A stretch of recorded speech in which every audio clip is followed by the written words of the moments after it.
Park Tae-young is a simple man who works as a food delivery rider and is known as a kind person with a humble dream to open a small cafe in his own home. But Tae-young's life and dreams were suddenly shattered when he was accused of murdering a woman he didn't even know.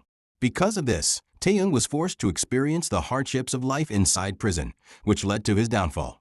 Just when Tae-young had given up on his broken life, he discovered that the case against him was a product of manipulation. This gave him the strength to rise again, for now he had one purpose: to take revenge and destroy those who played with his life. The story begins one night. A delivery rider accidentally hit a couple, and even though he apologized, they still couldn't let it go. Immediately, the couple snatched the food bag from the rider's hands and threw it on the road out of spite. Park Tae-young saw what happened and couldn't stand it, so he decided to defend his fellow rider. Tae-young got on his motorcycle to chase the couple, speeding through alleys and corners of the area, determined to catch them.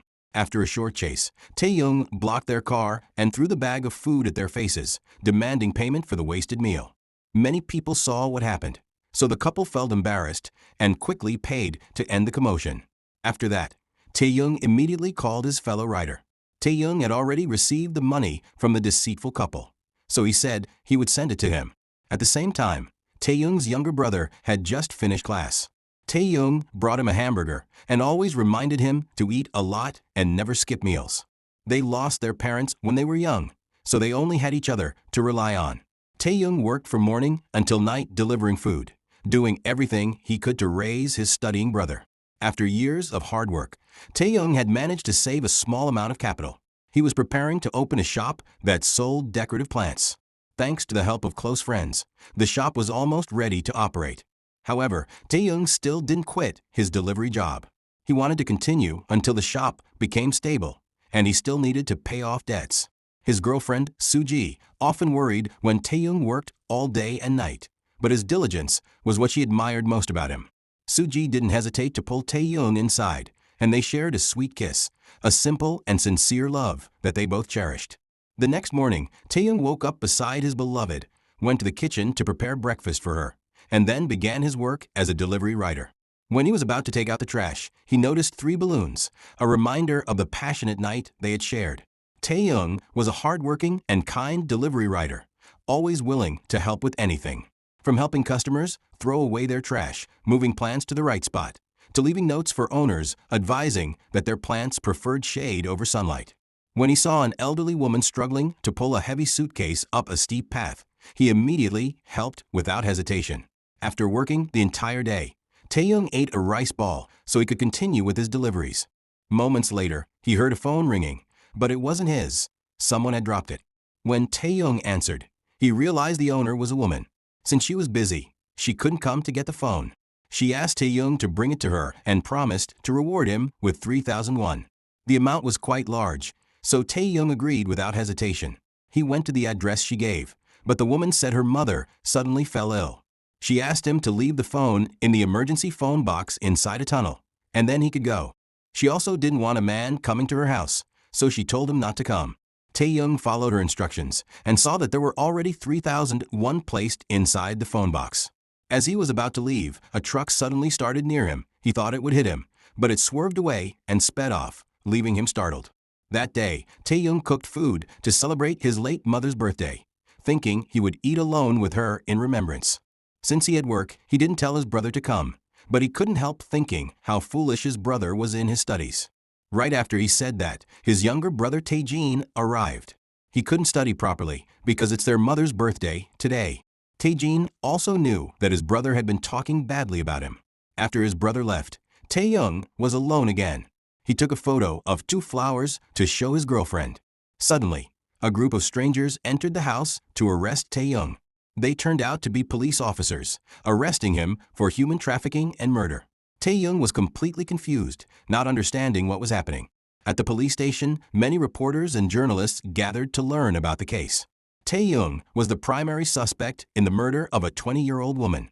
The victim's body was found by the banks of Han Spring, along with multiple photos of her from the police investigation. But Tae-young was trembling, insisting that he didn't know the woman and had no idea why he was being blamed. 2 officers came in to collect a DNA sample from Tae-young, and he complied without question. Meanwhile, Suji received the news and trembled in the dark, unable to understand why this was happening. His close friends who found out immediately went to the prison to visit Tae-young.